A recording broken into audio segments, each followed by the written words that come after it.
4 दिन हुए थे माँ को घर आए हुए और सुबह सुबह ही माँ अपना सामान पैक करके वापस जाने की तैयारी कर रही थी। ऐसे ही तो नहीं आई थी। माँ बेटे के घर आने का कारण भी खास था। बहू की डिलीवरी हुई थी और दादी बनने का नसीब मिला था माँ को।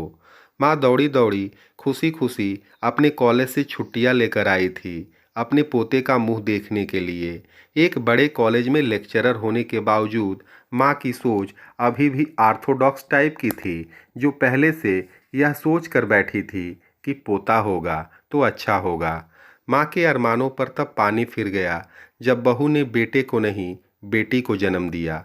हालांकि माँ यह सब चेहरे पर दिखाना नहीं चाहती थी, लेकिन उनका बर्ताव सारी बातें को बयां कर रहा था।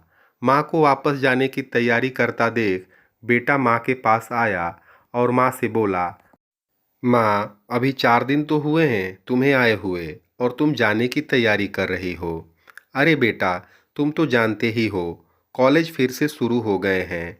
तुम्हारे पापा और मेरे लेक्चर फिर से शुरू करने पड़ेंगे। ज़्यादा छुट्टियाँ भी तो नहीं ली थी मैंने। जाना तो पड़ेगा, लेकिन तू चिंता मत कर। थोड़े दिन बाद मैं और तुम्हारे पापा दोनों ही वापस आएंगे। अगले दिन सुबह सुबह माँ नहा धोकर जाने के लिए तैयार थी। बेटा किचन से चाय बनाकर माँ को देता है। माँ बेटे से बहू और पोती के बारे में पूछती है। बेटा कहता है दोनों सो रहे हैं। माँ बेटे से कहती है, खुशी की बात है बेटा, तेरे यहाँ लक्ष्मी ने जन्म लिया है। लेकिन मेरी मानो तो अब तुम और बहू मिलकर एक और बच्चा प्लान कर लो, ताकि तेरी फैमिली पूरी हो जाए। हो सकता है मेरी बातें तुम्हें पुराने जमाने की लगे, लेकिन थोड़ा प्रैक्टिकल होकर सोचो। बेटा अच्छे से जानता था कि माँ जो कह रही थी और जो कहना चाहती थी, वह बातें दोनों ही बहुत अलग थी। बेटे ने अपनी जेब से अपना मोबाइल फ़ोन निकाला और उसमें से कई मैसेजेस को माँ को दिखाए और बोला, देखो माँ, तुम्हारी बात तुमसे पहले या दर्जन भर लोग मुझे मैसेज कर चुके हैं। हर कोई डायरेक्टली इनडायरेक्टली मुझे यही कहने की कोशिश कर रहा है कि बेटा होता तो अच्छा होता, या फिर आगे बेटे के लिए ट्राई करो। माँ, तुम चाहे मुझे जो भी समझाने की कोशिश करो, लेकिन मैं यही कहूँगा कि तुम और पापा दोनों ही अभी भी पुरानी सोच को पकड़े हुए हो। और ऐसा मुझे इसलिए कहना पड़ रहा है क्योंकि मेरा बेटा हुआ होता तो आप इतनी जल्दी जाने की तैयारी ना कर रही होती और उसे अपने हाथों में लेकर यहाँ से वहाँ खिला रही होती, और पापा भी यहाँ पर होते। 21वीं सदी में जी रहे हैं हम, फिर भी ऐसी मान्यताएं, और आप दोनों से मुझे यह उम्मीद ना थी। आप हजारों बच्चों को लेक्चर देते हो और खुद इस तरह के विचार रखते हो। अगर आप ऐसा मानते हो कि बेटा और बेटी दोनों होंगे तभी फैमिली कंप्लीट होगी, तो मेरे एक सवाल का जवाब दीजिए कि मैं अकेला क्यों हूँ? मुझे कोई बहन क्यों नहीं है? माँ के पास बेटे के सवालों का कोई जवाब नहीं था। वह अपनी नज़रें झुकाकर वहाँ से चली गईं। बेटा अपनी माँ से बहुत प्यार करता था। वह बिल्कुल उनका अपमान करना नहीं चाहता था, लेकिन गलत विचारों का समर्थन करना भी उसे ठीक नहीं लगा।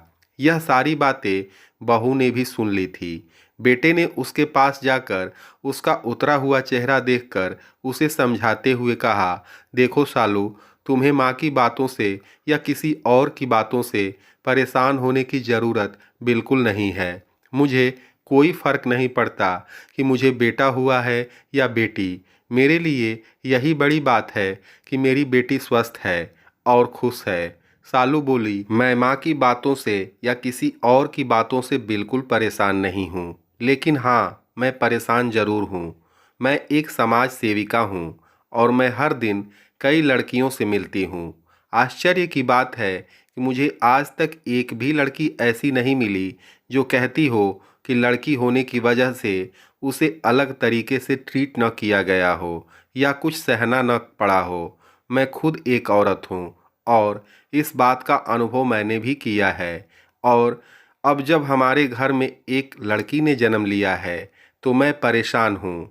पति अपनी पत्नी को समझाते हुए कहता है, कल्पना चावला, रानी Lakshmibai, PV Sandhu, Pratibha Patil, mother Teresa, Kiran Bedi, list इतनी लंबी है कि कभी खत्म ही ना हो। क्या इन सब ने यह सब फेस नहीं किया होगा? जरूर किया होगा, लेकिन उन्होंने दुनिया को जो साबित करके दिखाया है और जिस मुकाम पर भी पहुंची, वह हर लड़की को हौसला देने के लिए काफ़ी है। और इन सब में जो सबसे पहला नाम आएगा, जो हमारी बेटी को हौसला देगा, वह होगा शालू शर्मा का, यानी कि तुम्हारा। हमारी बेटी की हिम्मत और ताकत बनोगी तुम। दोस्तों, सिर्फ महिला दिवस मनाने या देवियों की पूजा करने से लड़का लड़कियों में समानता नहीं आएगी। यह समानता तब आएगी जब हम अपने विचारों को जड़ों से बदल पाएंगे। उम्मीद करता हूँ आपको यह कहानी बहुत अच्छी लगी होगी, और अगर कहानी पसंद आई हो तो हमारे चैनल को सब्सक्राइब ज़रूर कर दें। आपका बहुत बहुत धन्यवाद।